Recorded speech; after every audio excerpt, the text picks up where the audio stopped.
러시아 모스크바에서 이렇게 사역하고 계시는 우리 조강희 선교사님 나오셔서 인도하시는 주님이라는 말씀을 가지고 지금까지 선교지에서 하나님이 어떻게 이끌어 오셨는지 하나님의 그런 역사하심을 같이 들을 때 우리 사랑하는 성도들 믿음 회복되어지는 그런 복된 시간 되어질 줄로 믿습니다. 우리 박수로 우리 환영하도록 하겠습니다.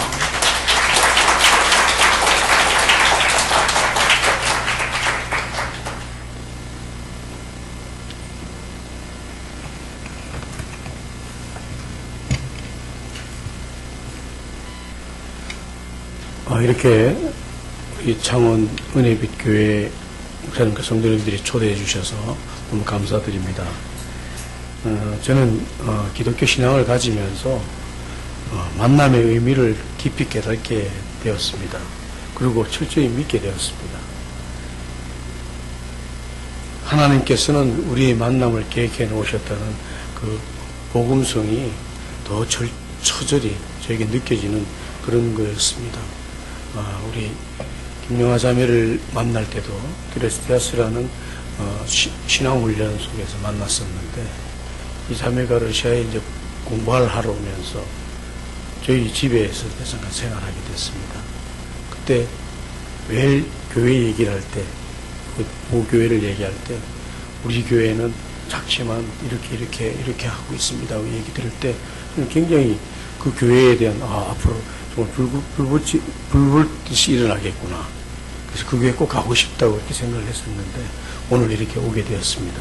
그것 또한 하나님이 오래전에 계획하신 만남이라고 저는 믿습니다. 제가 선교사, 전 평신도 선교사입니다.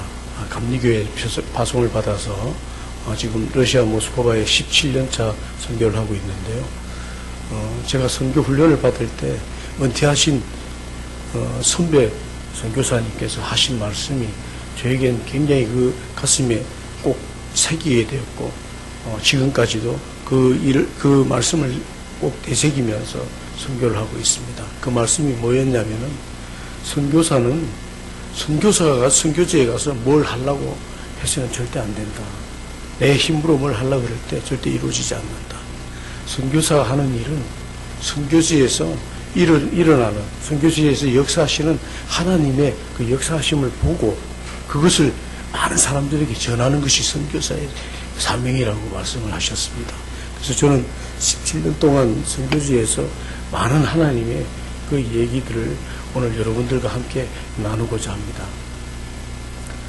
저는 원래 고향이 부산입니다. 부산이고 안 믿는 집안에서 특히 미신이 굉장히 많더라고요. 아버님이 조그만 공장을 하셨는데 매일 고사 지내고 재산은 왜 그렇게 많은지 그런 집안에서 태어나가지고 정말 교회하고는 전혀 관계없이 살아왔습니다. 그렇게 살아왔고 어떻게 하다 보니까 크리스찬인 아내를 만나게 됐는데, 저는 이제 서로 종교는 존중해주고 지켜주면 된다고 이렇게 생각을 했고, 그래서 이제 저희 결혼을 했습니다. 결혼을 했는데 아이들이 한 명 태어나고 둘이 태어나고 이렇게 되니까 점점 이 신앙의 갈등이 일기 시작했습니다. 처음에는 조용하게 믿는 척 하다가 자꾸 교회 일을 많이 봉사할수록 이제 자꾸 트러블이 생기는 거예요. 그래서 이제 나중에는 이제 제가 아내를, 교회 나가는 아내를 굉장히 많이 핍박까지 했었습니다. 그래서 이제 감리교회 가면은 속회라 그래가지고 이렇게 예배 드리는 게 있는데, 아내가 이제 그게 속장을 맡아가지고 집에서 예배 드리다가 제가 갑자기 나타나는 바람에 성도들이 놀래가지고 신발 들고 도망가고 한 적도 있었어요. 그 정도로 이제 제가 굉장히 강팍하고, 그렇게 저는 이제, 종교라는 것은 그냥 하나의 이제 일상생활 중에서 필요할 때 있는 거라고 생각하고, 제 목표는 일단은 사업을 일으켜서 성공하는 거라고 이렇게 생각을 했었습니다. 그래서 많은, 스트레스도 많이 받고, 또 방탕한 생활도 하고, 술, 담배에 쩔어가지고 있다 보니까, 아내와 아이들은, 이제 아내가 이제 아이들 손을 잡고 교회 나가면서 계속 저를 이제 전도하는 겁니다. 전도해도 저는 10년 동안 끄떡도 하지 않고 끝까지 버티고 있었는데, 하나님께서 저를 건강으로 하나님께 돌아오게 했습니다.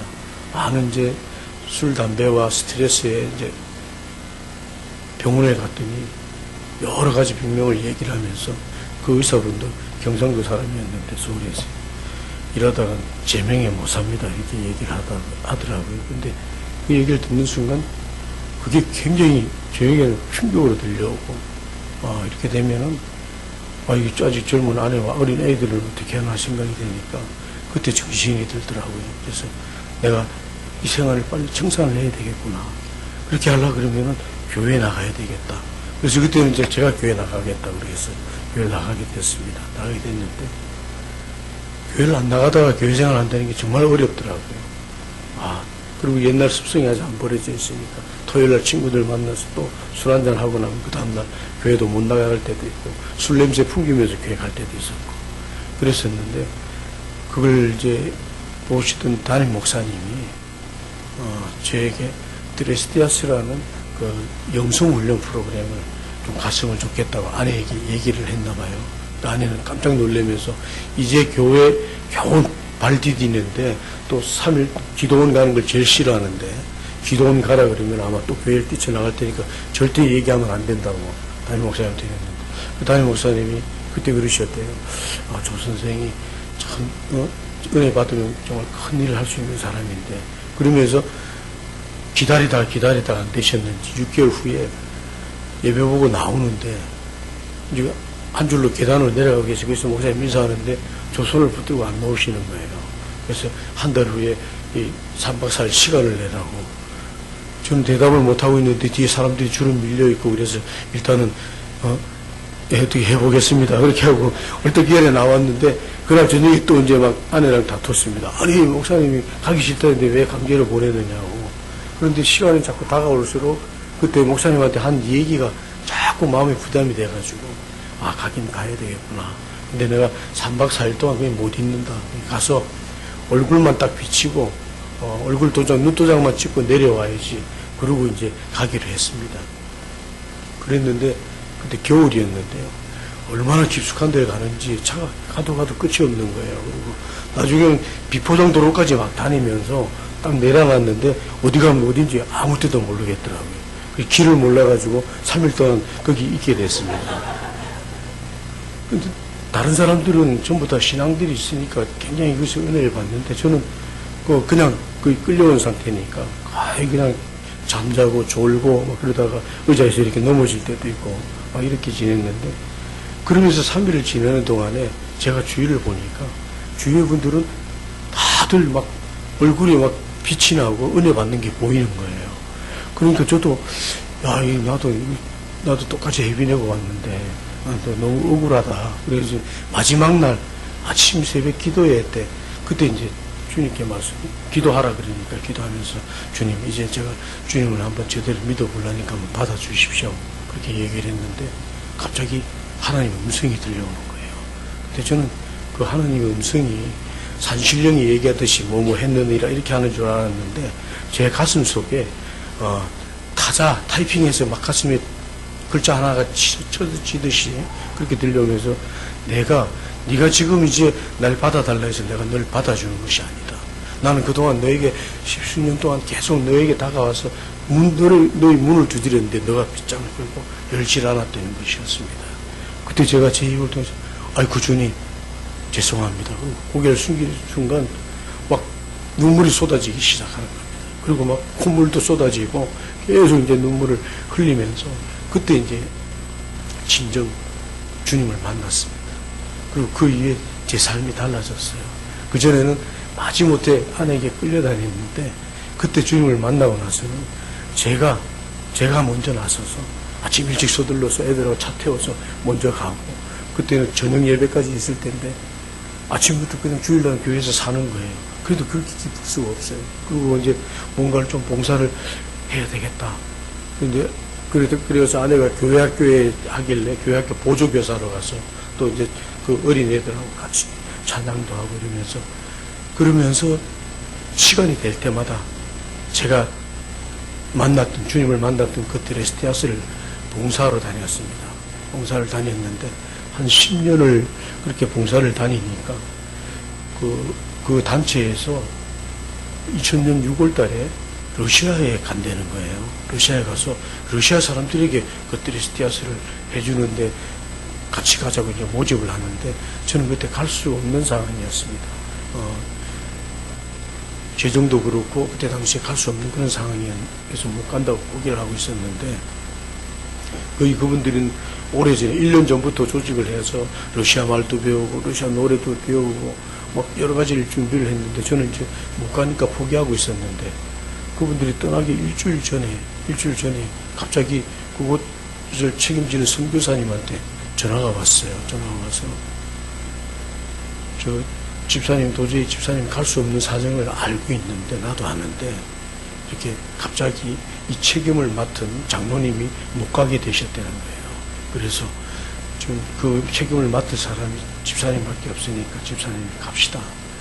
도저히 갈 수 없는 집사님을 사람을 바꾸면서까지 가게 하는 것은 하나님의 뜻이 있는 것 같으니까 순종하면서 갑시다 그렇게 얘기를 하는데 제가 어떻게 말을 할 수가 없었어요. 그래서 일단 제가 집에 가서 아내랑 의논을 하겠습니다.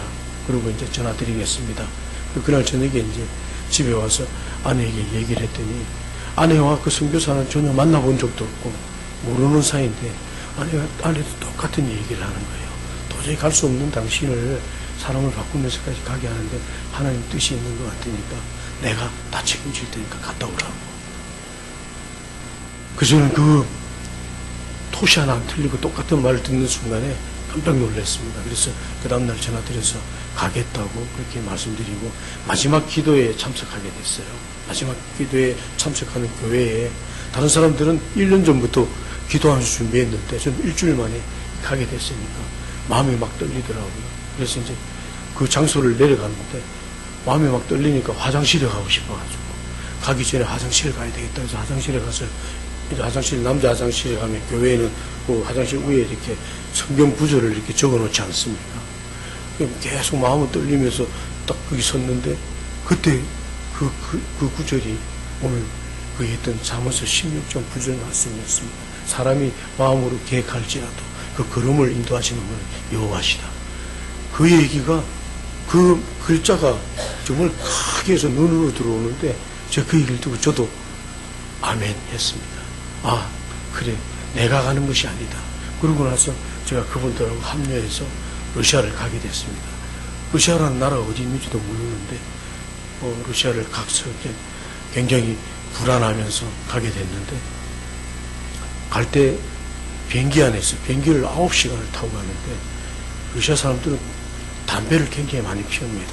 이게 왜 그러냐면 사회주의에 있는 사람들은 중국도 그렇고 북한도 그렇고 많은 사람들 스트레스를 받고 그러니까 담배를 많이 피우는데 그것도 지배자들이 담배나 술 같은 거는 굉장히 싸게 해가지고 사람들을 막 그걸로 이렇게 무마시키는 그런 게 있습니다. 그래서 길바닥에 보면은 담배꽁초가 일부러 뿌려놓은 듯이 이렇게 쫙 깔려 있습니다.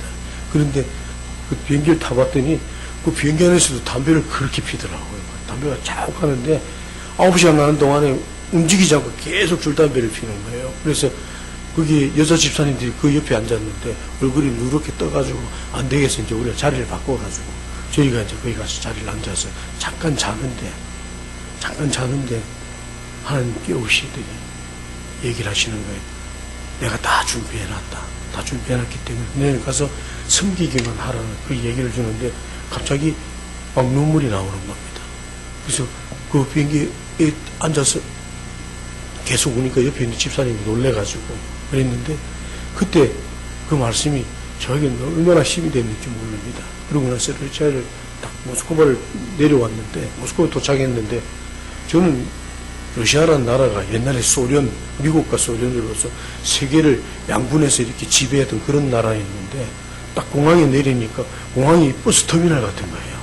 아주 컴컴하고 막 으시시한 게 아니 그렇게 큰 나라가 이거밖에 안 됐나. 그런 순간에 이들이 하나님을 포기하고 70년 동안 하나님을 믿는 사람들을 파괴하면서 했던 나라가 이렇게밖에 안 되는구나. 그러니까 이 땅의 황무함을 보소서 하는 그 가사가 생각나는. 그러면서 정말 마음이 안 좋아서 또 그곳에서 비행기를 타고 1시간 반을 가서 빼찌르부르크라는 도시를 가는데요. 비행기도 조그맣고 굉장히 그 하늘색 가면서 마음이 안 좋았는데 그 공항에 내리니까 러시아 청년들이 기타를 치고 하면서 우리를 환영하는 거예요.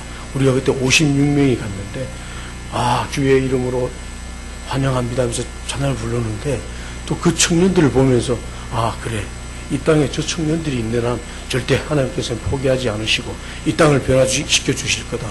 그러면서 희망을 품고 이제 그곳에서 3박 4일 동안 행사를 하게 됐는데 말이 안 통하고 그러니까 너무 힘든 거예요. 다 통역으로 이렇게 되는데 프로그램이 끝나면 새벽 2시, 3시에 잠을 자는 거예요. 그런데다가 사단이 얼마나 역사하는지 우리 같이 갔던 그 56명은 그곳에 목사님, 장로님 뭐 이런 분들이 정말 이곳에서 열심히 잘 섬기던 분인데 그곳에 가서 첫날 준비하는 날 서로 파트끼리 막 싸움이 일어나기 시작하는 거예요. 서로 그렇게 잘했던 한 것은 잘했던 분들이 거기서는 아무 일도 아닌 거 가지고 막 다투기 시작하는데 저는 이제 제가 책임을 맡았지 않습니까? 그러니까 그때 저도 비행기 안에서 주님께서 그 말씀을 안 하시더라면 저도 아마 거기에 휩쓸려서 그들과 함께 싸웠을 텐데 그때 저는 하나님께서 미리 말씀을 주셨어요. 제가 그분들 싸우는 분들한테 말씀을 했습니다. 제가 여러분 아시지 않냐? 나 일주일 만에 온 사람이다. 일주일 만에 갑자기 왔는데 올 때 비행기 안에서 하나님께 이렇게 말씀하셨다. 하나님께서 다 준비됐다고. 그냥 우리를 봉사만 하라 그러는데 사단이 그걸 알고 우리를 자꾸 지금 가르는 거고 이러는 거다고. 우리가 정신 차려야 된다고. 다니면서 제가 그들을 설득했습니다. 그러니까 그 다음부터 그 강팍 같은 러시아 사람들이요, 이 사회주의에 있던 사람들에서 얼굴이 보면은 전부 다 게시타포 같아요. 얼굴들이 표정이 막 그래가지고 저 사람들 변화가 안 될 것 같다 그렇게 생각됐는데 시간이 지나면서 그들이 바뀌기 시작하는 겁니다. 바뀌기 시작하고 놀라운 이제 은혜가 쏟아지고 그래서 3박 4일을 마쳤는데 우리는 그냥 국내에서 많이 했기 때문에 러시아 해외에 한번 일회성으로 한번 가보자 그렇게 해서 간 건데 이 사람들이 전부 다 은혜를 받고 나서는 나와서 간증을 하는데 자기는 이렇게 처음에는 막 은혜가 없었는데 아주 은혜를 받았다 얘기를 하고 그 다음에 또 얘기하는 것이 내년에 또 만약에 이게 있으면은 내 가족 중에서 누구를 추천하고 내가 봉사자로 오겠다고 간증을 하는데 나오는 사람마다 다 그렇게 간증을 하는 거예요. 그래서 우리 같이 갔던 56명의 한국 팀 멤버들이 봉사자들이 서로 얼굴 보면서 야 이거 내년에 또 와야 되는 거 아니냐 그러면서 걱정했는데 그때부터 지금까지 매년 그 일을 하고 있습니다. 그만큼 하나님께서 역사하셨고요. 그날 밤에 모든 행사가 끝난 밤에 정말 지쳐서 자고 있는데 러시아는 6월달 되면은 백야가 있습니다. 백야는 거의 밤이 없어요. 그래서 거의 12시 새벽 1시쯤에 해가 잠깐 지다가 새벽 3시에 다시 해가 뜨는 거예요. 근데 너무 피곤해서 자고 있으니까 아침 해가 떴는데 난 낮인 줄 알았어요. 그래서 시계를 봤더니 1시간밖에 안 잔 거예요. 그래서 이거 더 자야지 하는데 그때 주님이 저를 제일 처음 만나주셨던 그 주님이 저에게 또 오셔서 얘기를 하셨습니다. 내가 늘 도저히 올 수 없는 너를 사람을 바꾸면서까지 오게 한 이유를 알겠느냐고. 그래서 모르겠습니다 하고 얘기를 했더니 이 땅을 섬기라는 겁니다. 그래서 저는 깜짝 놀랐어요. 이 땅을 섬기라는 거는 선교하라는 건데 저는 목사도 아니고 또 선교의 선자도 모르는데 내가 이걸 어떻게 하느냐고. 저는 못합니다 그랬어요. 내가 그동안 너를 훈련시켰다 이렇게 얘기하시는 거예요. 그래서 아니 지금 저한테 훈련시킨 게 뭐가 있습니까 그랬더니 내가 그동안 너 드레스티아스를 계속 봉사하면서 훈련시켰다는 겁니다. 그러면서 이 땅에 드레스티아스를 심으라는 겁니다. 근데 그때는 제가 10년 동안 봉사를 다녀가지고 이 프로그램을 거의 이제 머리에 다 외울 수 있는 정도 되니까 갑자기 쪽으로 그거는 할 수 있겠는데 그러다 깜짝 놀래가지고 그래도 안 됩니다. 왜냐하면 제가 장남이고 나이 드신 부모님들이 있고 그때 이제 중학교 3학년 초등학교 6학년 딸 아들이 있는데 도저히 저는 갈 수 없습니다. 그랬더니 주님께서 네가 나에게 오기 전부터 나는 너를 계속 훈련을 시키면서 너에게 너를 내가 계속 훈련을 시켰다고 얘기를 하시더라고요. 그러면서 옛날 있었던 일들을 쭉 얘기를 하면서 하는데 제가 막 머리가 쭈삣쭈삣 설 정도로 하고 막 가슴이 답답해지고 내가 정말 이 일을 해야 되나 막 그렇게 되고 그때 당시에 제가 하던 사업이 있었습니다. 사업이 있었는데 그거는 제가 주님을 알기 전에 하던 사업이었기 때문에 그걸 정리를 하고 이제 주님을 만났으니까 이거 새로 정리하고 이제 사업해가지고 돈 많이 벌어서 교회도 돕고 정말 주를 위해서 일하겠다고. 그래서 기도를 하는데 아내랑 기도를 하는데 그 사업장을 정리를 안 시켜주는 겁니다. 안 시켜주는 거예요. 7년 동안 새벽기도 나가면서 기도했는데 정리를 안 시켜줬는데 주님께서 그러시는 거예요. 내가 너 그거 정리시켜주지 않고 붙들고 있는데 그 이유를 알겠느냐 그렇게 얘기하시는 거예요. 제가 7년 동안 기도했는데 주님이 붙들고 계시대요. 그래서 왜 그러셨어요? 그랬더니 주님께서 너 그거 정리해주면은 또 다른 사업 한다고 또 막 돌아다니고 또 막 빌리다가 나중에는 올 텐데 그때까지 내가 기다릴 수가 없어서 내가 그걸 꼭 지고 있다고 얘기하시더라고요. 그 순간 제가 여기서 도저히 빠져나갈 수가 없겠구나. 그래서 다시 제가 주님께 물었습니다. 주님, 제가 그 일을 제가 꼭 하기를 원하십니까? 주님께서 얘기하시기를 너가 지금 나 쪽에 발 하나 얹어놓고 세상에 발 하나 걸쳐 있는데 그 발마저 뽑아서 내 쪽으로 옮기려는 거예요. 그 얘기를 듣는 순간 주님 그렇게 하겠습니다. 그리고 소원하는 순간 또 막 눈물이 쏟아지기 시작하는 거예요. 왜 그런지 막 서러우면 눈물이 쏟아지는데 이제 난 죽었구나.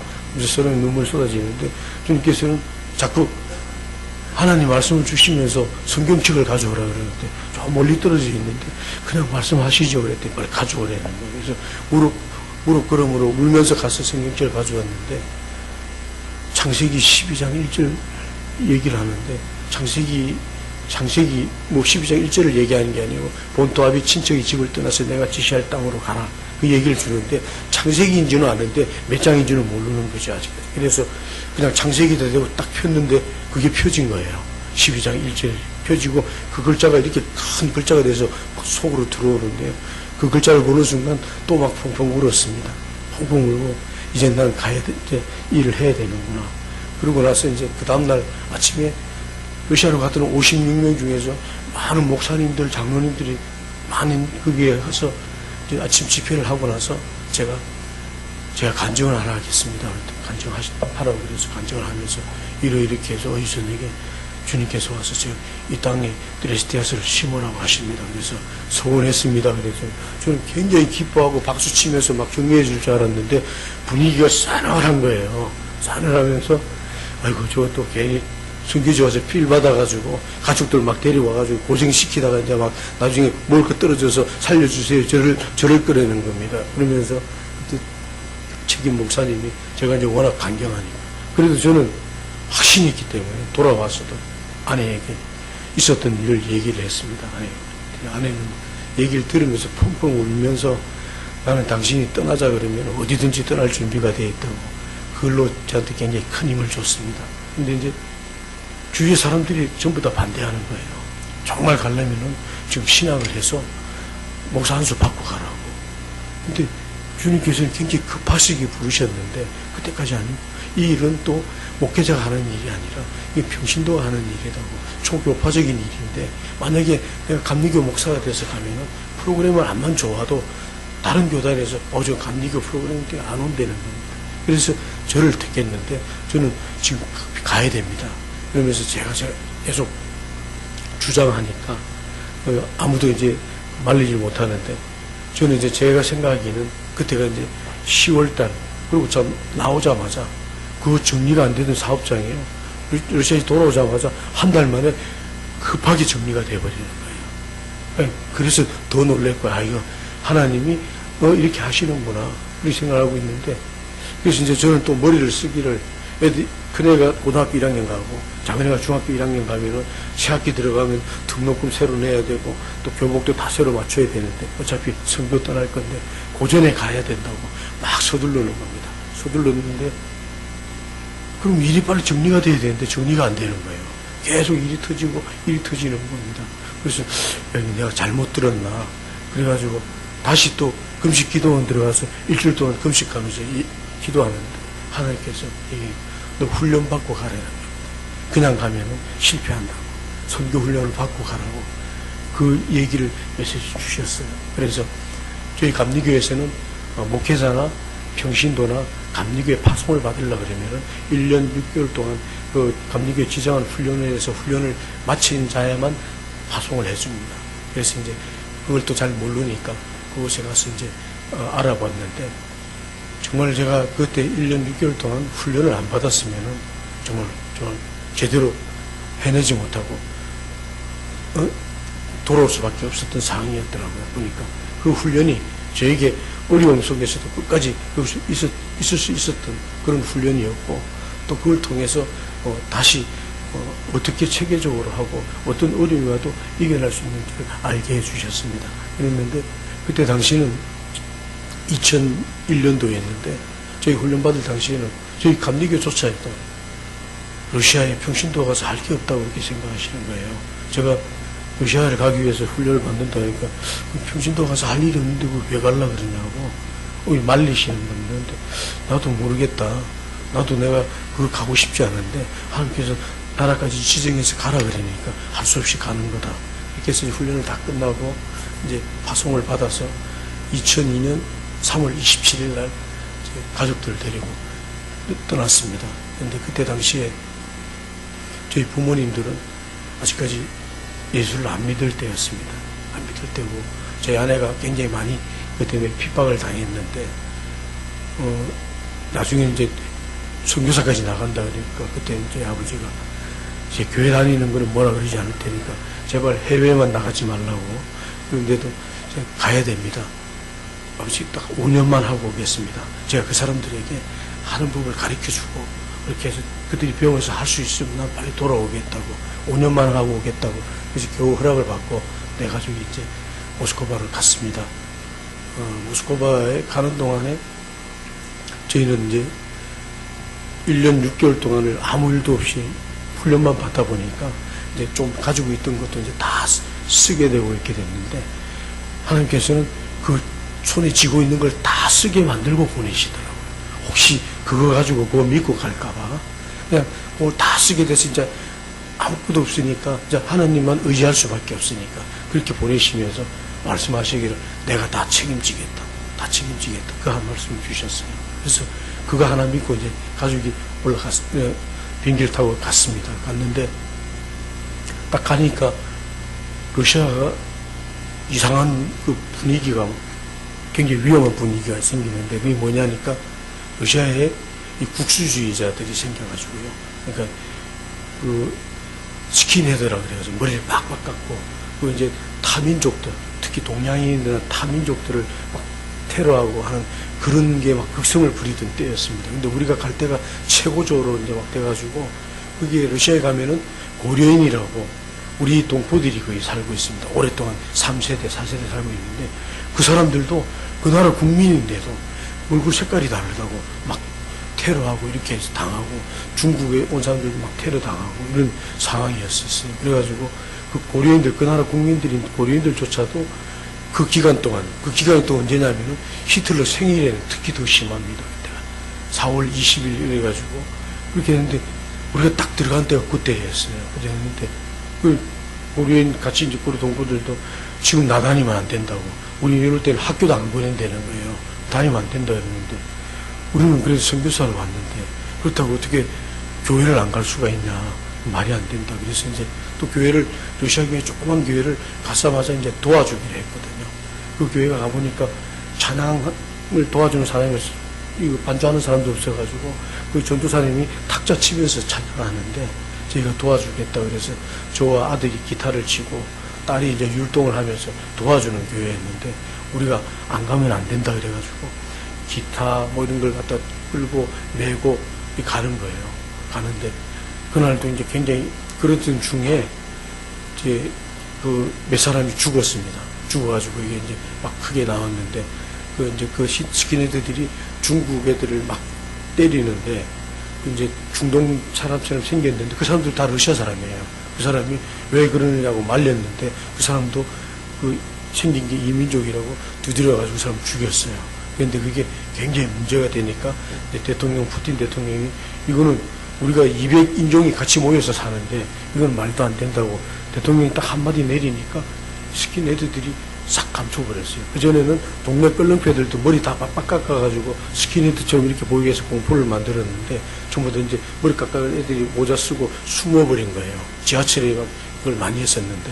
그래서 그날도 저와 이제 아내가 이제 그 기타를 두고 이제 그 도와주고 돌아오는데 건너편에 이제 집사람과 애 3명 앉아있고 저는 반대편에 있는데 그쪽 대각선 반대편에 2명이 딱 보이는데 애들이 수상하더라고요. 보니까 모자를 쓰고 있는데 그래서 그러면서 자꾸 저를 보는 것 같아요. 저는 이제 가족을 보다가 뭐가 이렇게 누가 땡기는 것 같아가지고 딱 보면은 그 2명이 저를 딱 쳐다보다가 딱 안 보는 척 하는 거예요.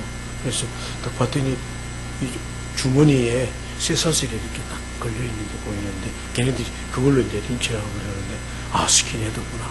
큰일 났다. 이거 우리가 타겟되어야 되는구나. 그래서 그 자리에서 바로 기도했어요.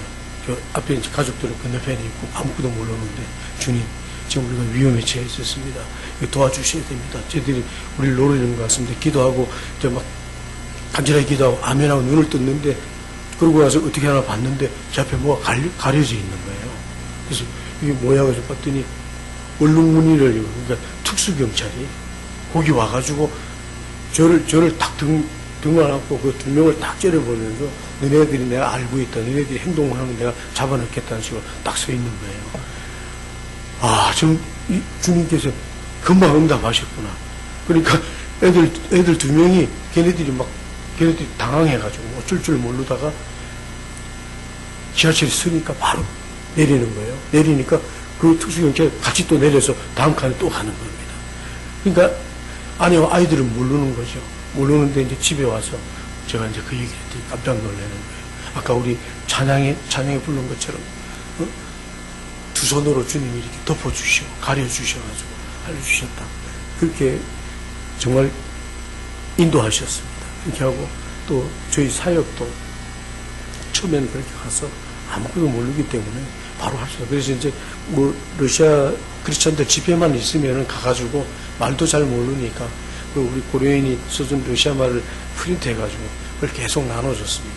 나눠주고 이런 행사가 있다는 걸 얘기를 했는데 이제 바로 이제 어떤 단체에서 부산을 중심으로 하는 또 뜨레시대 단체에서 2002년도에 그곳에 하러 왔다가 모스크바에서 만약에 할 수가 있겠느냐. 그래서 할 수 있다 그랬더니 그분들이 그럼 우리가 모스크바에서 하겠다 그래서 2002년도에 갔는데 2003년도에 바로 사역을 하게 됐습니다.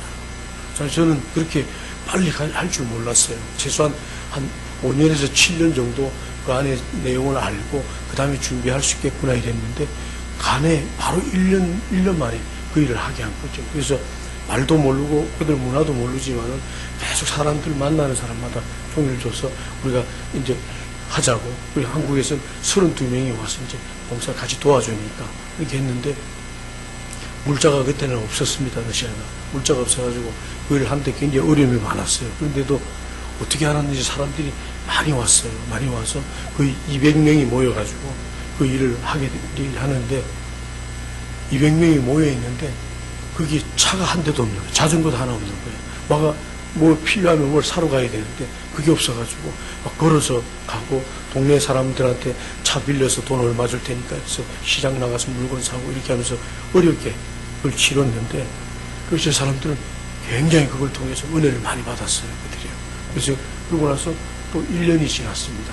1년이 지났는데 야 내년에는 이게 1년 지났는데 이거 어떻게 모으지 그래서 걱정을 하면서 일단은 그 사람들이 다 주소를 적어놓고 갔으니까 그 주소에다가 이렇게 한다고 연락만 먼저 하자.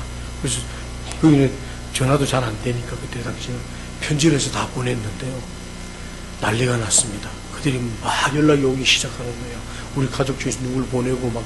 근데 너무 많이 들어와가지고 더 받을 수가 없어서 이제 그만 와야 된다고 할 정도로 그렇게 와서 2004년도 두 번째 것도 굉장히 놀랍게 하나님께서 은혜를 부어주셨습니다. 그런데 그때 당시에 저희들은 모스크바를 가게 된 게 러시아는 굉장히 넓은데 일단은 러시아를 가라 그러니까 비행기가 일단 모스크바에 가니까 모스크바에 가서 그 다음에 이제 또 다른 데를 가시라 그러면 가겠다 그랬는데 모스크바까지 있게 하시고 모스크바에서 사역을 하게 하셨어요. 그래서 이제 러시아는 땅이 굉장히 넓잖아요. 넓은 상태에서 그걸 우리는 그냥 모스크바에서 그럼 이 일을 하다가 나중에 또 하나님이 또 어디를 보내시면 그걸로 가겠다 이랬는데 하나님의 계획은 그게 아니었습니다. 하나님 계획은 그 넓은 땅을 동시다발로 일어나게 하기를 원하셨어요. 그래서 저희가 알지 못하는 도시 1100km 떨어져 있는 도시에서 그게 목사님을 통해서 알게 됐는데 거기에서 모스크바까지 와서 그 일을 하게 된 그 프로그램에 참석하게 되는 겁니다. 그래서 한 20명이 기차를 타고 왔어요. 와가지고 그들이 그걸 경험을 하고 돌아가서 그들은 굉장히 은혜를 받고 이제 우리 도시에 있어야 된다고 막 기도하고 있는 겁니다.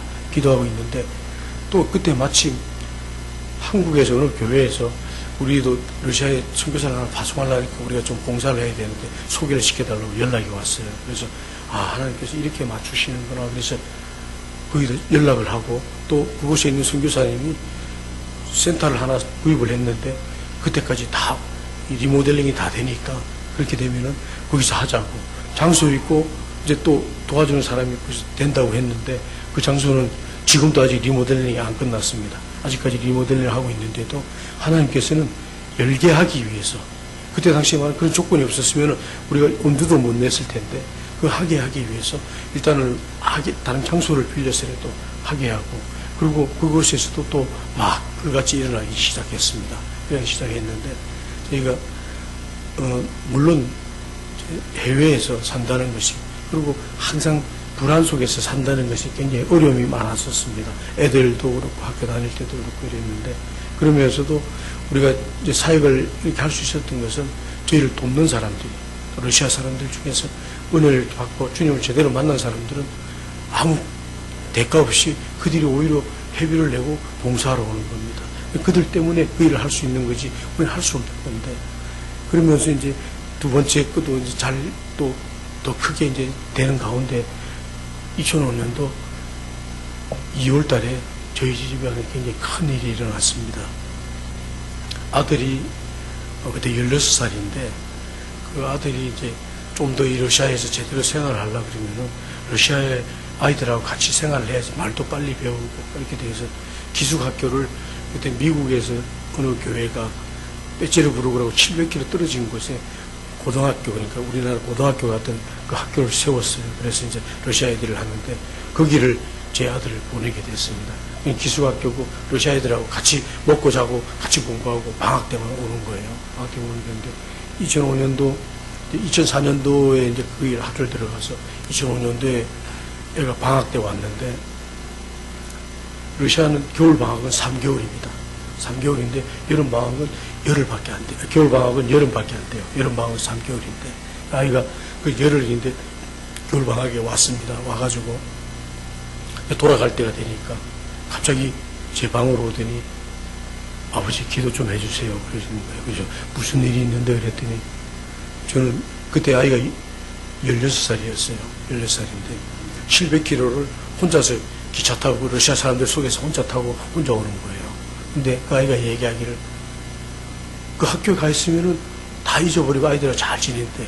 잘 지내고 그 방학 때서 모스크바로 집으로 온다 그럴 때는 막 더 흥분돼가지고 기분이 막 업돼서 오는데 모스크바에서 내려가는 그 700km의 10시간이 정말 죽기보다 싫다는 겁니다. 너무 힘들다고 아버지 기도 좀 내일 가야 되는데 기도 좀 해주세요. 그러는데 그런 게 있었구나. 그런 아픔이 있었구나. 그래서 이제 그날 기도를 하고 그 다음날 보냈어요. 기차를 태워서 보내고 돌아와서 갑자기 막 가슴이 메어지는 것 같은 거야. 아들을 그런 아픔인 줄 몰랐는데 우리가 보내야 되는 그래서 굉장히 보내고 나서 이제 굉장히 많이 울었습니다. 많이 울고 아들한테 그래도 참고 얘기해야지 그랬는데 그렇게 해서 내려간 아이가 얼마 안 있다가 사고가 난 거예요. 바로 내려가서 한 달도 안 돼서 그 학교가 기독교 학교인데 금요일날 이제 그 구역 예배를 드리고 나서 찬양단 연습을 하러 선교사님 집으로 이렇게 가는 중에 그 아이들의 스킨헤드가 숨어 있다가 아이들을 공격을 했습니다.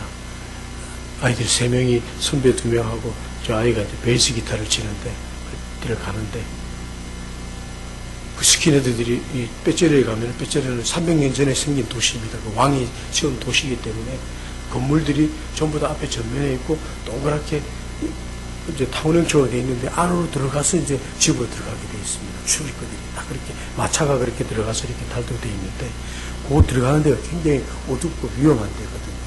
집들이 다 그렇게 되어 있으니까 있는데 그걸로 들어가는데 스킨헤드들이 한 30명이 거기에 이제 한국인이 산다는 걸 알고 기다리고 있은 거예요. 기다리고 있다가 아이들이 이제 나타나니까 공격을 했는데 초대 선배들 둘이가 앞에 아이 두 아이는 그냥 쭉 지나가고 우리 아이가 이제 후배니까 짐도 들고 마지막에 갔는데 그 아이까지 딱 들어오니까 저 아이를 제일 뒤에서부터 공격하기 시작했는데 저희도 아이가 키가 한 180 되는데 더 큰 사람이 뒤에서 이렇게 목을 딱 졸르니까 애가 갑자기 윽 하는데 옆구리에 뭐 훅 찔러들어야 되는 거예요. 근데 옆구리에 이제 칼이 들어온 거예요. 칼이 들어왔는데 우리는 이제 모르고 그때가 마침 구정일해가지고 우리 이제 고려인 교회 그 이제 교회 성도들이 우리까지 구정이니까 같이 음식 좀 해먹고 같이 철야기도 하자고 그래서 이제 음식 먹고 철야기도 하려고 밤 10시에 이제 막 기도 시작했는데 급하게 전화가 온 거예요. 선교사님이 저 아들이 스킨헤드한테 지금 당해가지고 칼이 찔려서 지금 병원에 갔는데 수술해야 된다니까 빨리 와야 된다는 거예요. 그래서 저 아내는 집에도 못 가고 거기서 이제 급히 이제 그 목사님한테 돈을 빌려서 바로 기차역에 나가서 기차를 타고 이제 10시간을 밤 기차를 타고 내려갑니다. 내려가는데 아내와 저가 아무 얘기도 할 수가 없었어요. 아이가 어떻게 된지. 그래서 침대 2층 칸에 따로따로 하나씩 타고 앉으면서 기도만 했습니다. 기도만 할 때 그때 하나님께서 처음에 우리가 선교 떠날 때 하나님께서 내가 너희를 다 책임지겠다. 그 얘기하고 그 책임을 진다는 것은 너희 두 부부만 책임진다는 것이 아니고 너희 부모와 너희 자녀까지도 다 책임지겠다는 얘기라는 그 말로 아이를 살려주셨다는 그런 확신이 왔습니다. 그런데 이제 기다렸다가 새벽에 이제 내렸더니 선교사님이 와가지고 저희들 병원으로 데려가면서 자초지종을 얘기를 해주는데 어떻게 된 겁니까? 했더니 그렇게 아파트에 숨어 있다가 그놈들이 공격을 해가지고 했는데 제일 많이 찔려가지고 칼이 11군데를 찔렸다는 겁니다. 11군데. 근데 이제 그 부모들을 기다릴 수가 없어서 수술을 했다는 거예요. 수술을 했는데 이 앞에 가슴을 찔렸는데 가슴을 위를 찔렸는데 위를 찔리면은 위 때문에 갑자기 죽고 하는 건 아닌데 위에서 위액이 흘러나와서 다른 장기를 녹여버리면 살 수가 없기 때문에 수술을 급히 해야 된다고 했더라고요. 그 소리를 듣는 순간 정말 갑자기 분노가 일기 시작했습니다. 그 아이는 그냥 아버지 따라온 거고 아버지는 이 나라를 선교하기 위해서 온 거고 또 무슨 잘못을 한 게 아니라 단지 피부 색깔이 하나 다르다는 그 이유 때문에 그렇게 사경을 헤매도록 그렇게 칼을 11군데나 찔렸다는 얘기 들을 때 정말 견딜 수가 없었고 그때 그 학교 교장 선생님이랑 그 담당하는 목사님들이랑 다 오셨는데 제가 갔는데 병원도 너무 음침한 그런 병원인데 아이는 16살이라가지고 아직 미성년이라서 아동병원에 있는 거예요. 아동병원에 있는데 갔더니 의사가 애 피 묻은 옷만 딱 내주고 면회를 할 수가 없다는 겁니다. 더 분노가 일어나는 거예요. 나와서 그 교장 선생님하고 목사님 돼서 제가 그랬습니다. 난 정말 이 나라에 내가 더 이상 내 아들 두고 싶지 않다. 애가 조금만 회복되면 당장 데리고 한국 가겠다고. 그랬더니 여기 현지 교장 선생님이 이 병원 굉장히 좋은 병원이라고 잘 치료하셨다. 아니 난 그게 아니라 내 아들을 2번 죽일 수 없다. 난 데리고 가겠다고. 당장 난 데리고 가겠다고. 막 분노하면서 그러니까 말릴 수 없으니까 그렇게 하자고. 그렇게 하고 나서 2번째 이제 면회하러 갔습니다. 면회하러 갔더니 그 아이가 정신없이 깨어나지 못하고 있는 거예요. 그만 보고 또 나오는 거예요. 중환자실이니까 또 나오는데 의사가 따로 나와서 돈을 요구하는 거예요. 아니 애가 지금 길에서 갑자기 공격당해서 이렇게 됐는데 그때 의사들은 돈을 줘야지 치료해 줄 수 있다는 겁니다. 돈을 줘야지.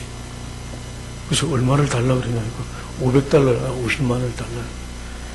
그렇게 안 하면은 자기네들이 그러니까 사회주의의 병원이 다 공짜라는 게 공짜가 아니에요. 보급이 안 되고 그냥 뭐 약품 사는 거 어디 찍는 거 이런 것들은 다 자기가 알아서 해야 되는 거예요. 공짜가 아닌 거죠. 그 비용을 내라는 거예요, 의사가. 자기네들도 먹고 살기 힘드니까. 그래서 500달러를 줬어요. 줬더니 그 의사가 얘기하는 게 당신들은 이제부터 중환자실은 하루에 한 번밖에 면회 안 되는데 언제든지 와도 통과시켜 주겠다는 겁니다. 그 돈의 위력이 굉장히 좋더라고요. 그래서 이제 다시 또 나왔습니다. 잠깐 면회를 하니까 다시 나와서 그 추운 겨울에 그 병원을 이제 한 2바퀴 돌다가 다시 이제 또 면회하러 가는 거예요. 근데 그때 아이가 깨어났더라고요. 아이가 이제 부모들을 보는 순간 이제 안도가 됐는지 막 울더라고요. 그래서 이제 내가 당장 너 데려간다 한국으로. 내가 이 땅에 도저히 난 못 믿긴다고 그렇게 했는데. 그러고 나서 그 선배들 2명이 같이 갔다 그랬잖아요. 한 명에는 거기 오래 있었는데 뒤에서 욱하고 비명소리를 내니까 쳐다보지도 않고 그냥 도망간 거예요. 그냥 도망가고 두 번째 선배는 뒤에서 이제 제 아이가 칼질려서 욱하고 비명소리 내니까 뭔가 싶어서 돌아보는데 쇠뭉치가 머리를 내리쳤어요. 머리를 내리쳤는데 머리가 깨졌는데도 그런 상태로 도망을 간 거예요. 근데 그 두 아이가 도망가지 않았으면 저 아이는 죽었습니다. 계속 공격을 당할 텐데 그 두 아이가 도망갔기 때문에 이들이 시간이 없어가지고 막 하다가 곧 경찰이 올 것 같으니까 도망간 거죠. 그래서 아이가 살 수 있었던 거죠. 그러면서 그때 상황을 쭉 얘기를 하는데 아, 하나님이 살리셨구나. 아, 우리 아들을 살리기 위해서 그 많은 것들을 이렇게 움직이셨구나 그랬더니 그러고 생각이 되니까 그 분노가 감사로 바뀌기 시작하더라고요. 감사합니다. 살려주셔서 감사합니다. 그러고 나서 이제 아이도 이제 좀 진정이 되고 그러는데 의사가 얘기하기로 그 한국을 데려가겠다 그러니까 지금 갈 수가 없다. 비행기도 못하고 기차도 못하고 가려면 한 달 정도 걸려야 된다고. 그래서 자기가 빨리 치료해주고 우리 갈 테니까 해달라고 그랬는데 그 분노가 감사로 바뀌고 나서 아이가 굉장히 회복이 빠른 거예요. 회복이 빨라서 한 달 걸린다는 게 금방 그 열흘 만에 중환자실에서 이제 일반 병실로 오게 되는데 러시아는 그 환자의 상태에 따라서 중환자실 있다가 이렇게 가는 것이 아니라 중환자실에는 최고 있을 수 있는 기간이 있어요.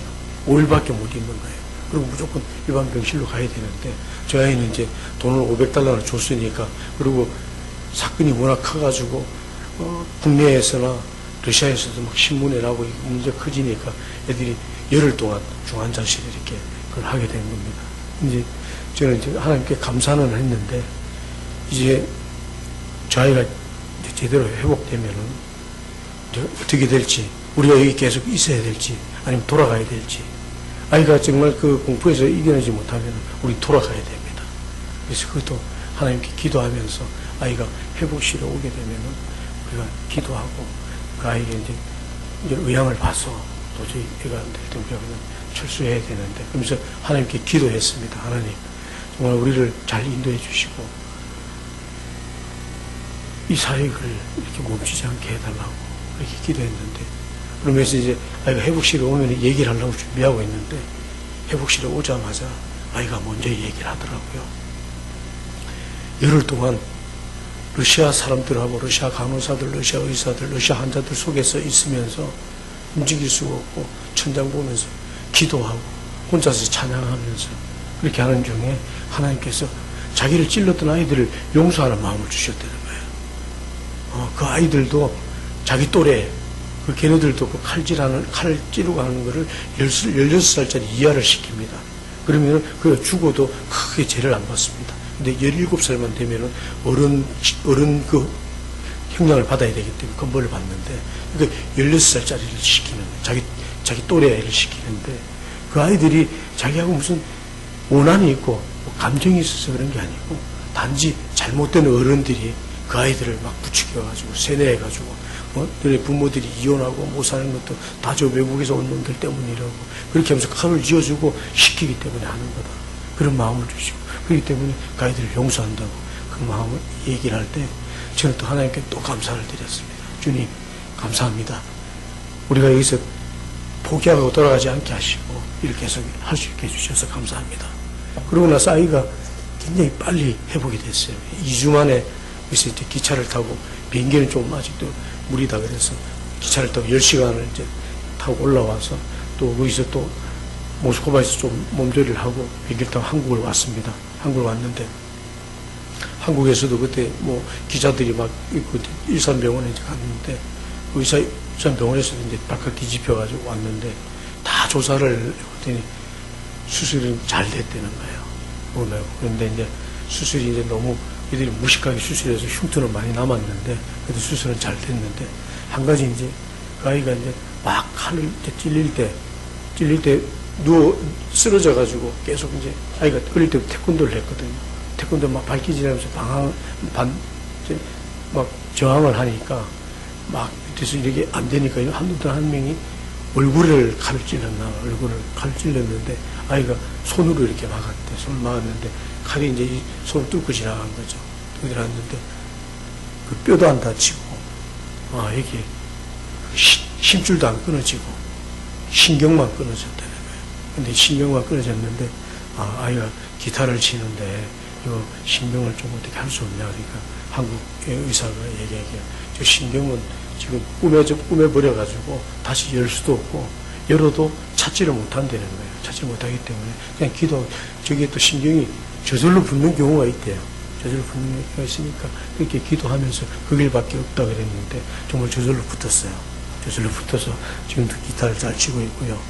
그 이후에 이제 저희 아이는 모스크바로 데리고 와서 모스크바에서 고등학교를 졸업하고 왔는데 제가 이제 모스크바를 데리고 왔는데도 모스크바에서도 아직까지 그 두려움은 남아있는 거예요. 그래서 지하철을 타고 가다가도 누군가가 자꾸 이렇게 자기를 쳐다보면 처음에는 우연이겠지 그러다가 두세 번 느껴지면 자기가 내려야 될 때도 아닌데 그냥 내리고 다음 차를 탄답니다.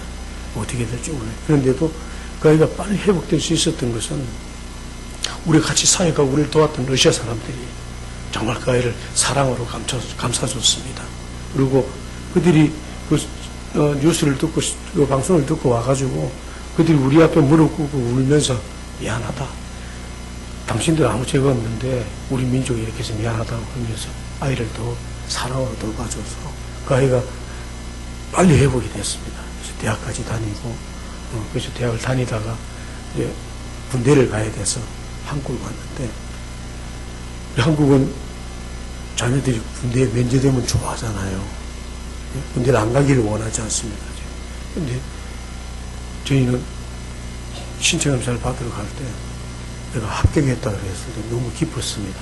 왜냐하면 그 상처들이 다 정상으로 돌아갔다는 거예요. 건강한 아이만 군대를 가기 때문에 그러고 나서 그러니까 2년 동안 군대 생활 잘 마치고 다시 이제 러시아로 돌아갈 줄 알았는데 계속 기도하는 중에 군대생활을 마치자마자 이제 DTS 훈련을 들어갔는데 그 훈련에서 하나님께서 그걸 불렀다는 겁니다.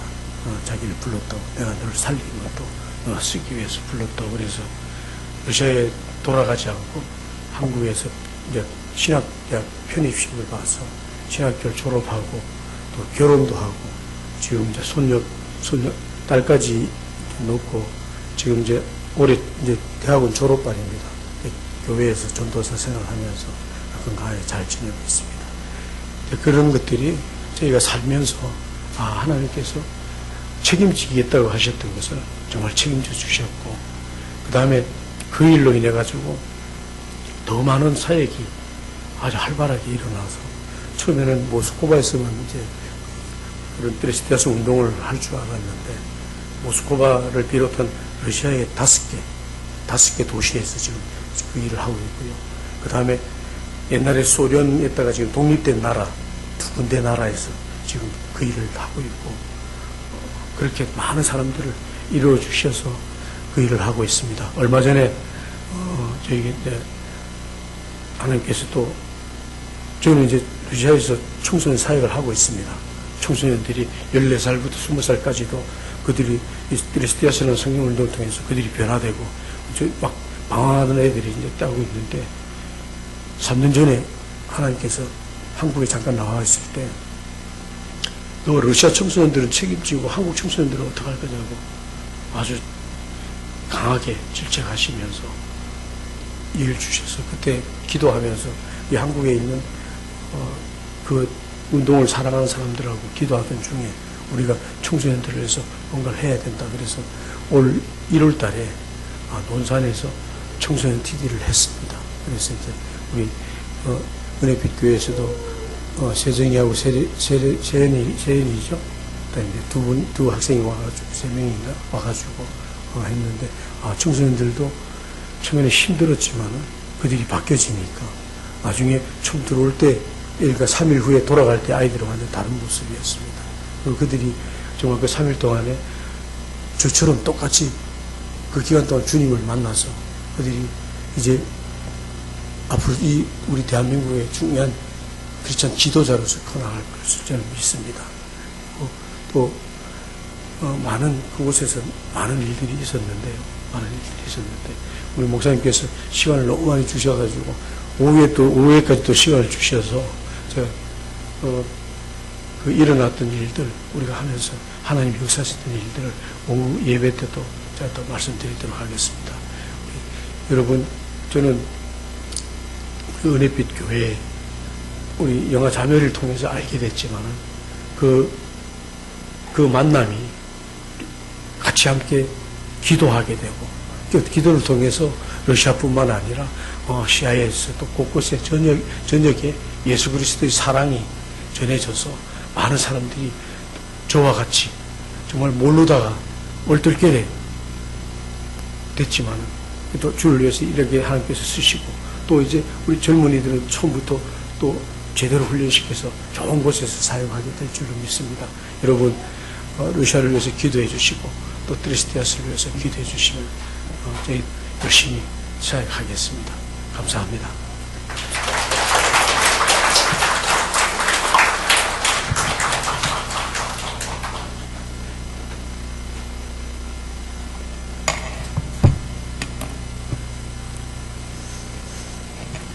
시대마다 또 나라마다 하나님은 하나님의 일을 하시기 위하여 준비하시고 또 사건과 문제 속에서 하나님은 더 좋은 계획 속으로 우리를 인도하신 줄로 믿습니다. 그래서 이번 한 주간 사람이 마음으로 계획할지라도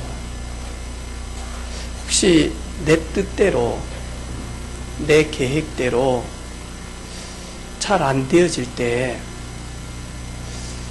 안 되어지는 것이 하나님의 인도였을 수도 있잖아요. 그죠? 그래서 낙심하지 않고 진짜 하나님의 세밀한 인도를 받는 그런 한 주간 되어지기를 바라고 말씀 주신 하나님은 말씀대로 정확하게 이끌어 가시는 그 말씀의 하나님, 언약의 하나님을 이번 한 주간도 같이 누리는 우리 모든 가족들 되어지기를 주님의 이름으로 축복합니다.